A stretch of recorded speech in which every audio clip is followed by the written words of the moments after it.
करवीर विधानसभा मतदारसंघातील जिल्हा परिषद व पंचायत समिती निवडणुकांच्या पार्श्वभूमीवर इच्छुक उमेदवारांच्या मुलाखती आणि प्रमुख कार्यकर्त्यांची बैठक सोमवारी दिनांक 19 जानेवारी 2026 रोजी काँग्रेस कमिटी कोल्हापूर येथे संपन्न झाली।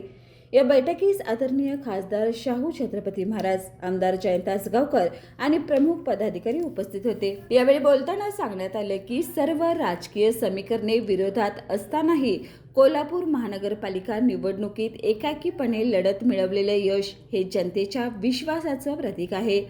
या विजयातून मिळालेला जनसमर्थन, शुभेच्छा आणि सकारात्मक ऊर्जा घेऊन आगामी जिल्हा परिषद व पंचायत समिती निवडणुका अधिक ताकदीने लढवण्याचा निर्धार उपस्थितांसमोर व्यक्त करण्यात आला। या बैठकीस राजेश लाटकर, जिल्हा परिषदेचे माजी उपाध्यक्ष शशिकांत खोत, गोकुळचे संचालक बाबासो चौगले, चेतन नरके, श्रीमती उद्यानी साळुंखे, बबनराव राणगे, रामकृष्ण पाटील, अमर पाटील, रसिका पाटील, महेश पाटील यांच्यासह करवीर विधानसभा मतदारसंघातील माजी जिल्हा परिषद व पंचायत समिती सदस्य, कार्यकर्ते आणि पदाधिकारी मोठ्या संख्येने उपस्थित होते। त्यांच्या लोकांना बरोबर ठेवलंय।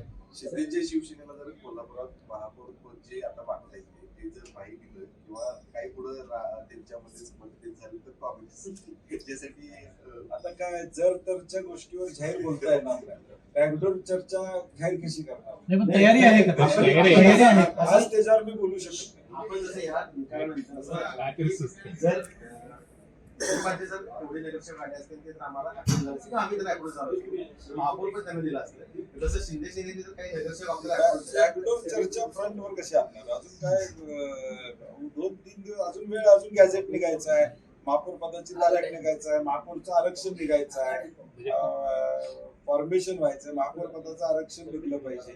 त्यात काय होते त्याच्यावर सगळ्या पाईपलाईन मध्ये प्रोजेक्ट आहे।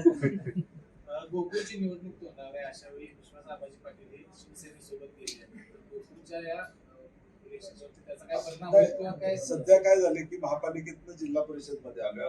बाळ, फ्रीज मधून श्रीखंड काढ ना। आम्ही पूर्वी घरीच बनवायचो श्रीखंड, त्याची चवच वेगळी होती। आता काय सगळं रेडीमेड। आजी, हे श्रीखंड खाऊन बघ। आज तुझ्या आईनं घरीच बनवलं की काय?